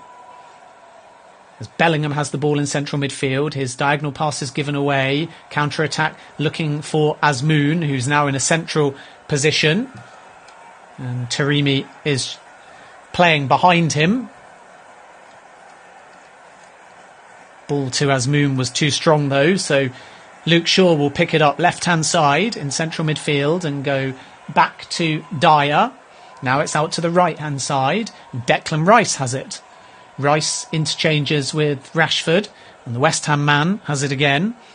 Rice, who will be made available in the summer for a transfer, as long as the right price is hit. He's valued at over £100 million at the moment. Chelsea are one club who are interested. Bellingham, of course, will be a crazy race too, to see whether anyone can front up the cash to sign him from Dortmund. Highly likely that he'll depart in the summer. England come forwards through Rashford from the right-hand side. He twists and turns inside the area. Neat feet by Rashford. Gets a shot in. It's blocked. That was really good, though, from Rashford. Showed excellent composure and footwork, but saw his shot on the right-hand side blocked. The danger's not over. So it's poked forwards, looking for Shaw and also Callum Wilson as well, who had both broken the offside trap and were working their way towards the 6-yard area. But it's desperate defending by Iran, and England will have to settle for a corner with 6 minutes remaining. It is still England 5, Iran 1.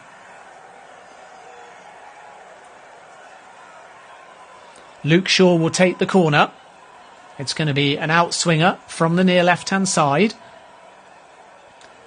Carlos Queiroz asking the Iranians to make more noise and spur his side on to maybe another goal or at least keeping this to a 4-goal margin. The corner comes in from that left-hand side. It's towards the penalty area, but a couple of players go down, including Stones. And that will be Iran ball. I think Stones is going to be penalised for fouling Kananizadagan, the substitute. But just coming back to that Rashford opportunity, he did ever so well because there were 3 defenders around him initially and he evaded them, and then 2 more came and he was still able to at least create the space to get the shot away. But then the defenders just stepped in and got the block in. Rashford's looked lively though since coming on. 5 minutes remain. Story of the game, first half.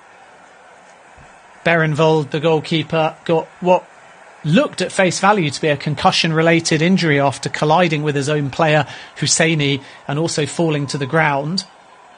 There were 14 minutes of added time as a result.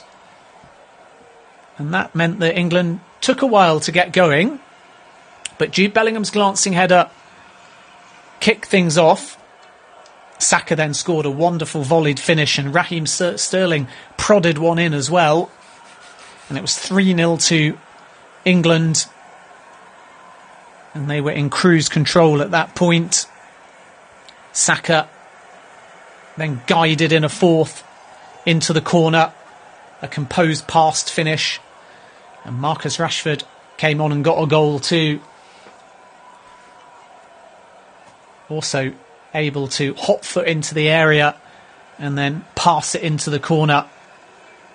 Just before that goal, Taremi got a consolation for Iran as well. It was a good finish too. The substitute for Iran, Golizada, on the edge of the area, left-hand side, played a ball into him, and it was an instinctive finish by Taremi into the roof of the net past Pickford. But never really any danger after England's fast start of Iran getting back into this game. And even though there's no clean sheet for England, they'll be delighted with 5 goals. As I said before, it is their second biggest World Cup win.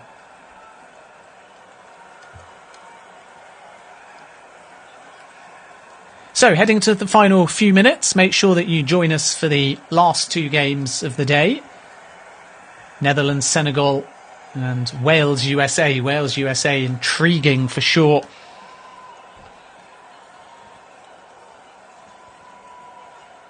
England would love a draw in that game to really put them in the box seat.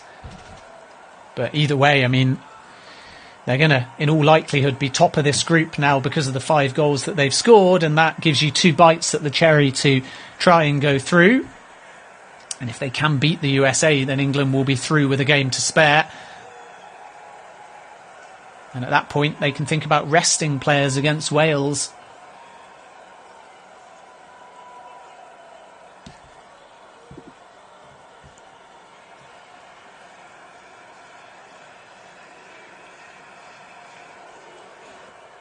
The Iranian fans are still cheering. They are enjoying their day. And good to see them have something to cheer about as well, albeit just that consolation goal. But England have completely bossed this game. And the most surprising thing from Iran's point of view is just how weak defensively they have proven to be, because they are a strong defensive team.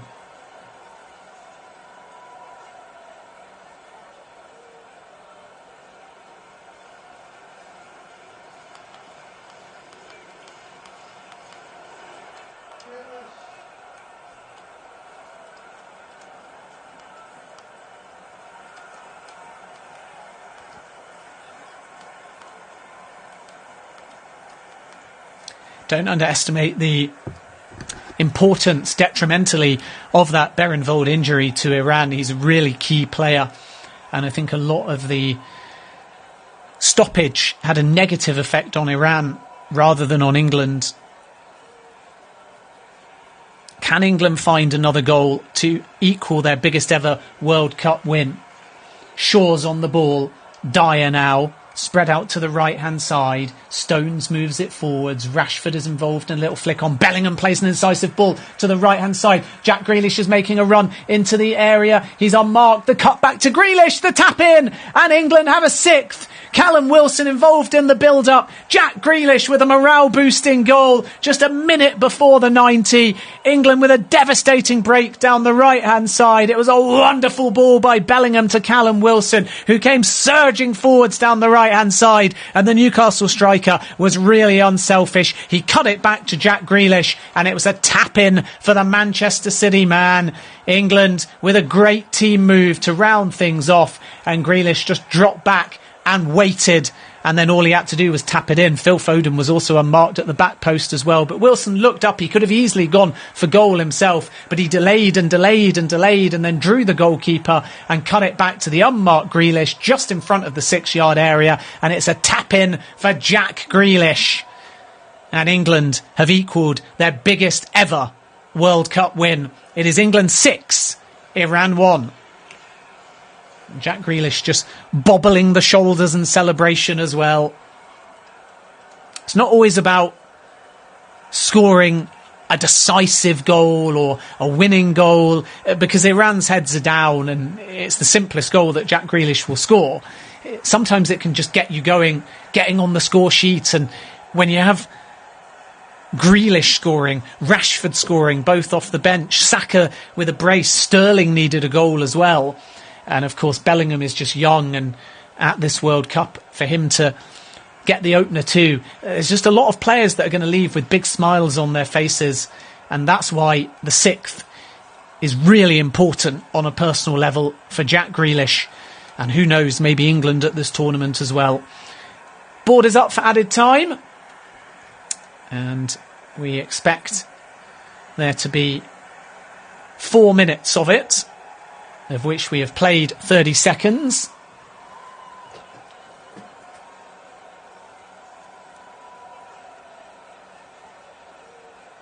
In fact, it's much longer than 4 minutes. There's 10 minutes of added time. That's a bit of a surprise. I suppose when you make this many substitutions and there's been 4 second-half goals, it all adds to it, but that means that 24 minutes of added time will be played in total in this game, which is half a half. 114 minutes they will have been on the field for. So there might be time for England to find a seventh here, and then it would be their outright biggest World Cup win.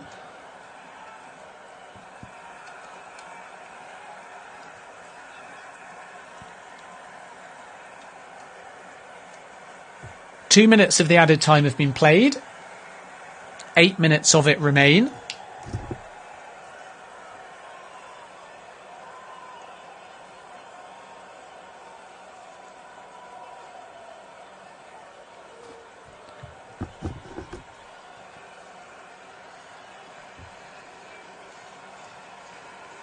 Dyer is on the ball. It's out to the left-hand side and Shaw. Infield to Rice.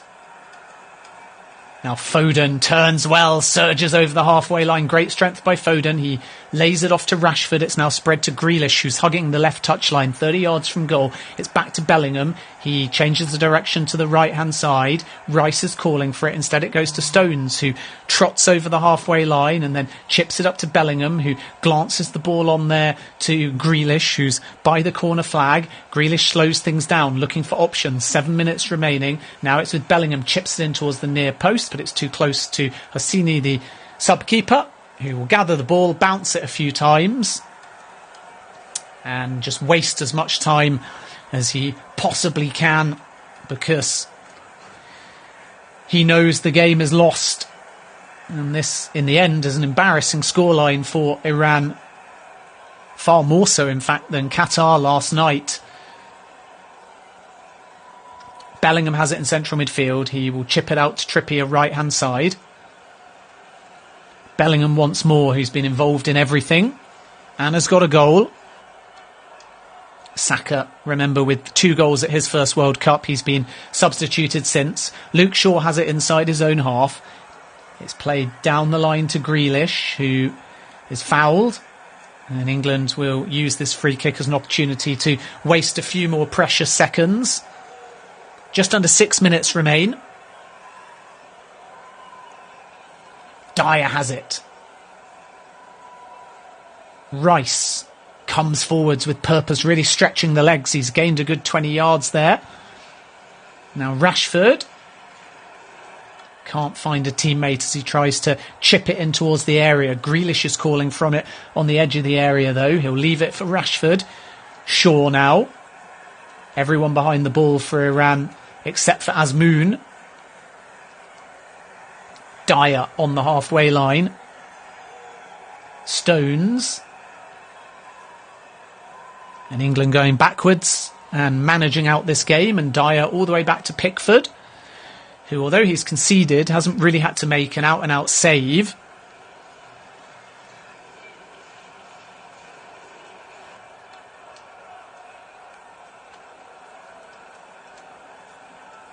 England lose out in central midfield, and Iran have some rare possession of their own. It'll be worked out to that left-hand side to Haj Saifi, who is 35 yards from goal, left-hand side. He lofts one in first time. Not a bad delivery at all.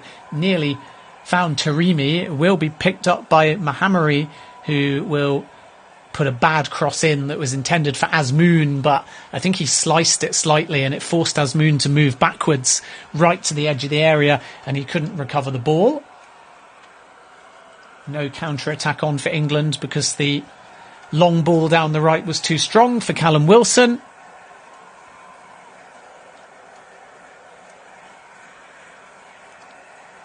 And Iran have it in central midfield. Azmoun comes forwards with purpose and then lays it off to Maharami. His ball in this time is a little bit better, but England equal to it. Grealish comes forwards and is fouled on the halfway line. And that should pretty much allow England to sap up another minute. Grealish in no hurry to get up on his feet. He was fouled on that occasion by Puraganji. Puraganji can play in midfield or defence. On that occasion, from central midfield, just cynically brought down Grealish and will be booked for the challenge. England take the quick free kick quickly and launch one into the back post. Rashford is up against Haj Saifi, and I think he's just nudged him there, so that will be a free kick to Iran with 2.5 minutes remaining.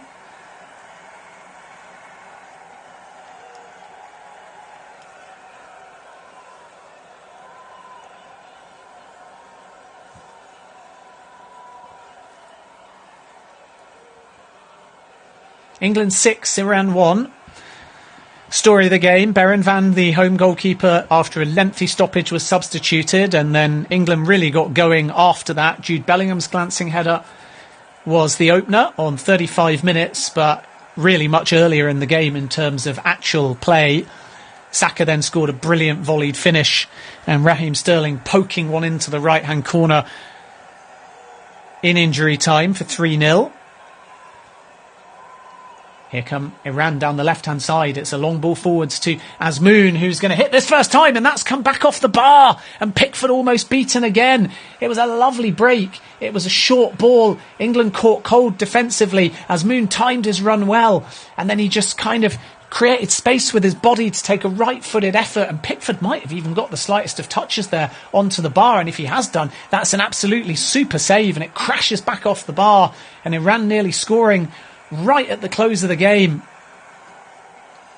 England caught cold though again, so there's been a few hairy defensive moments, but Azmoun couldn't make England pay, and it stays at 6-1.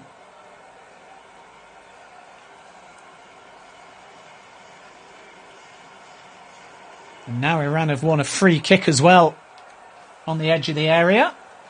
Haj Saifi will take it. There's two in the England wall.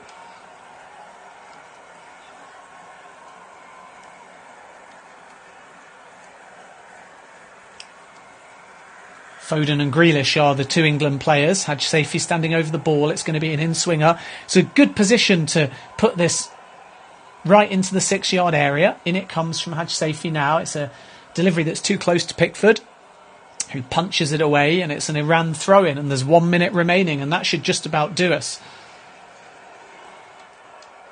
One last chance for Iran to maybe launch the ball into the box. They have been unlucky, arguably, not to score a second goal on a couple of occasions in this half. But particularly that last effort by Azmoun, which came back off the bar.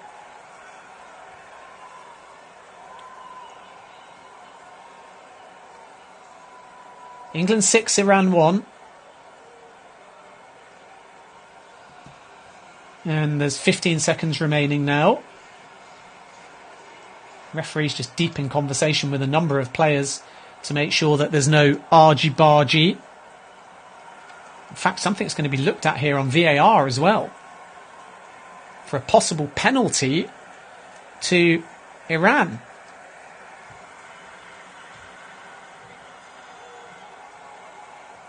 I think that there was a bit of afters in the box because Iran felt like there should have been a penalty.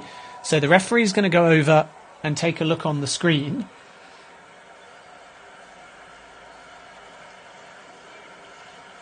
Free kick came in and Pickford just punched it away, but was there a pull?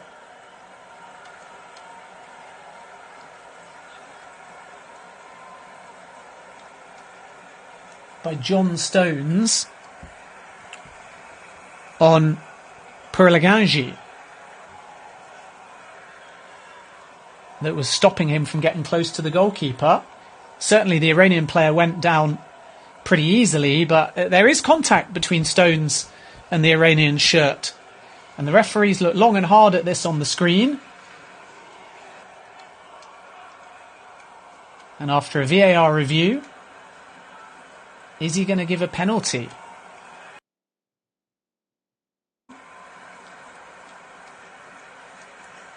And it is a penalty given. It's a real disappointment, needless by Stones when you're 6-1 up and the ball was heading towards the keeper anyway. Had Saifi's ball in.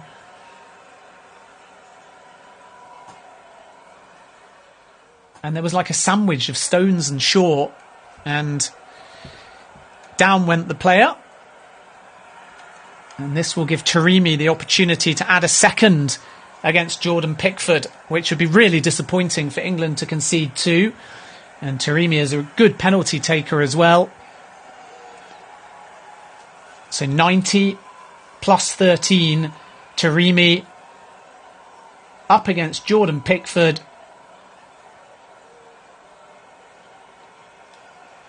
Still waiting for the referee's whistle.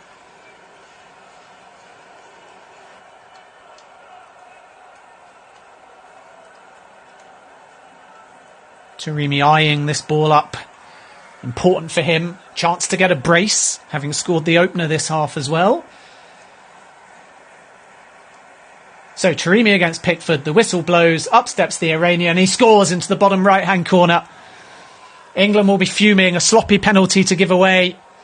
Taremi scores and the Iranian fans have something to celebrate in defeat. It's England 6, Iran 2. And that penalty stops England from equalling their biggest ever World Cup win. And it is a poor, poor penalty to give away to. Needless, because the free kick from the right-hand side was clearly flying towards Pickford. So there wasn't too much need. Of course, Harry Maguire